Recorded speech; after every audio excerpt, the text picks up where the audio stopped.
So I've been getting a bunch of questions about these metering foam cannons, so I decided to do a quick review and demo of this one by ryobi. It's extremely popular on Amazon. They sell a bunch of them. And hang on to the end because I found a trick that makes this actually a really useful and cool tool to use.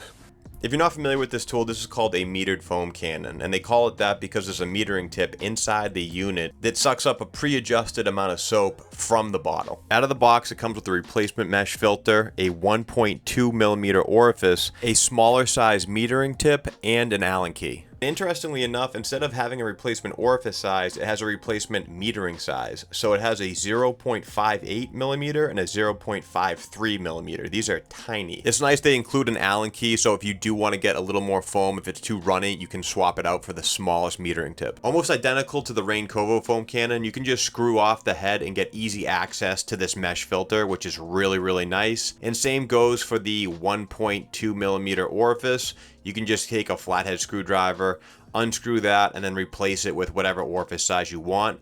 This 1.2 millimeter orifice actually seemed to generate incredible foam, and you'll see that later. It's completely adjustable, so you can adjust the fan pattern of the foam, and the horizontal and vertical adjustments are also there. To add soap, you just twist off this cap. It has a nice wide O-ring, which should help with any kind of leaking. And then you can either fill it up with a diluted soap, or you can just go straight soap for the thickest amount of foam. Now here's my biggest gripe with these. Under pressure, the foam cannon is not going to go anywhere, but as soon as you let off, the foam cannon starts to move around, and then you gotta flip it up. Because the foam is gravity fed, once it goes down, there's no way for it to shoot foam. You're just gonna be shooting water. Now the solution to this, and really turns it into an incredible little foam cannon, is to get one of these little hoses. You can adjust this to length. I'll put a link in the description. I found this on Amazon, but it fits absolutely perfect into this foam cannon, and it really turns it into such a little beast. I've been testing this little straw out for a while now, and it stays locked in. It doesn't go anywhere. It doesn't loosen up. It's the perfect straw for this foam cannon. So now, instead of having to rely on gravity to feed the soap into the unit, now you can just use this like a traditional foam cannon with the straw, and it works unbelievable. And the best part about it is, this thing shoots incredible foam. If I slowed this part down, it literally shot a foam ball. This shoots, I'd say, just as good, if not better, foam than the Rain Kovo foam cannon, which is crazy. Now, obviously, the dilution ratio is going to change. What you're seeing right now is a 1-to-1. So I have 50% foam, 50% water. So basically 50 milliliters of foam and 50 milliliters of water.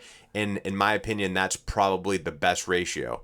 And as you can see, it doesn't really it's not sucking that much soap up. When you add the straw, for whatever reason, it uses a lot less product.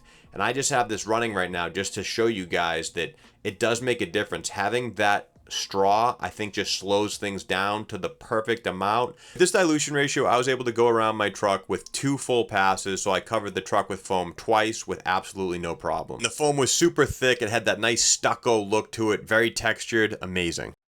So this actually is a really awesome tool. There's definitely a use for it. If you have that straw in place, you're really not using that much more soap than you would with a traditional foam cannon. I'm actually really happy with this. Just the convenience of it, you're not having to lug around a foam cannon. It's lightweight, doesn't take up any space. So yeah, with this straw, definitely suggest it. Without the straw, probably not. All right guys, if you liked today's video, hit that like button and don't forget to subscribe for more content just like this. Peace.